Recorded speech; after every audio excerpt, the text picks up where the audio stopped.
अस्सलाम वालेकुम। तो सबसे पहले हम लोग अपना वही पाइथन जर्नी का फ़ोल्डर खोल लेंगे और एक नया वीडियो 2 के नाम का हम एक फ़ोल्डर क्रिएट कर लेंगे, जिसके अंदर अपनी नई फ़ाइल को बनाएंगे पाइथन के लिए। ओके, तो हमने यहाँ पे ओपन विद कोड करके अपना फ़ोल्डर खोल लिया है वीएस कोड के अंदर।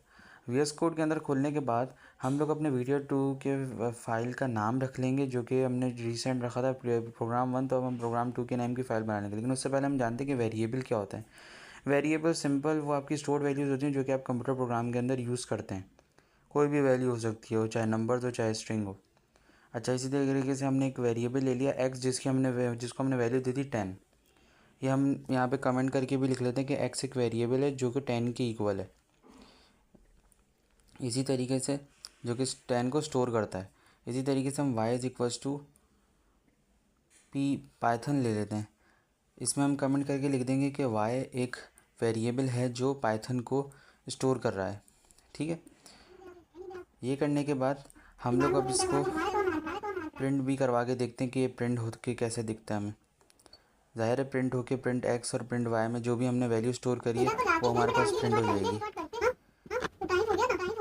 ये हमारे पास प्रिंट होके कमांड हमारे पास एंटर होगी 10 और पाइथन, क्योंकि एक्स और वाई की वैल्यू जो इक्वल है वो है 10 और पाइथन के। ठीक है। नेक्स्ट हम एक नेम नाम का वेरिएबल बना लेंगे, जिसके अंदर हम एक स्ट्रिंग को स्टोर कर रहे हैं। मैं अपना नाम स्टोर कर रहा हूँ, आप चाहें तो अपना नाम स्टोर कर सकते हैं। अच्छा, यहाँ पे भी हम कमेंट करके लिख देते हैं कि ये अब अच्छा हम चेक करेंगे कि इनवैलिड और वैलिड क्या होता है। अब ये जो हमारा कोड था ना, ये वैलिड था बिल्कुल। इसके अलावा अब हम दूसरा कोड लिख के देखते हैं। दूसरा कोड हमारे पास दूसरा कोड हमने एज नाम का वेरिएबल ले लिया और उसके अंदर हमने 25 की वैल्यू ऐड करा दी। ये भी हमारे पास जो होगा वो वेरिएबल हो जाएगा, क्योंकि हम अंडरस्कोर के बाद एज लिख रहे हैं।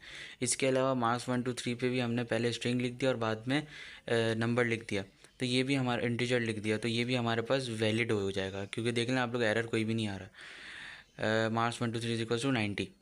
अच्छा, अब हम कुछ इनवैलिड भी चेक कर लेते हैं कि ये इनवैलिड क्यों है और ये क्या रीज़न है इनका। अच्छा, यहाँ पे आपको एरर शो होगा इस वजह से, क्योंकि आपने क्या किया है 1 2 3 नेम्स, ऊपर हमने क्या किया था मार्क्स 1 2 3। अब आपने जब नंबर पहले लिख दिया और स्ट्रिंग बाद में लिखा, तो ये वीएस कोड के अंदर जो है वो से करेक्ट नहीं माना जाता है ये कोड। इस वजह से यहाँ पे एरर आता है। हम कभी भी स्ट्रिंग से पहले नंबर नहीं लगा सकते। इसी तरह से जैसे कि हमने माय नेम लिख दिया, my name is equals to error, तो ये भी हमारे पास क्या होगा, इनवैलिड कोड होगा। इसी तरह से हमारे पास एक और कोड है। ये जितने भी कोड आपको नज़र आ रहे हैं ये सारे फिर इनवैलिड हो जाएंगे। ये हमारे पास इनवैलिड कोड्स हैं।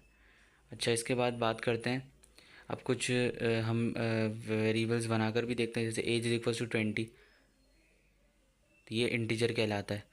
इसी तरीके से प्रिंट हमारे पास प्राइस जो हमारे पास है वो हमने ले लिया 99.99 के इक्वल। अब इसमें हम क्या लगा रहे हैं, एक डेसिमल भी पुट हो रहा है, तो ये फ्लोट कहलाता है। अभी हम इनकी डाटा टाइप्स को प्रिंट करा के भी चेक करेंगे कि इनकी डाटा टाइप्स करेक्ट क्या है। तो नेम का जो हम लिख रहे हैं इज इक्वल्स टू की वैल्यू, तो वो आपको पता है कि ये स्ट्रिंग के बराबर, स्ट्रिंग कहते हैं हम इसको।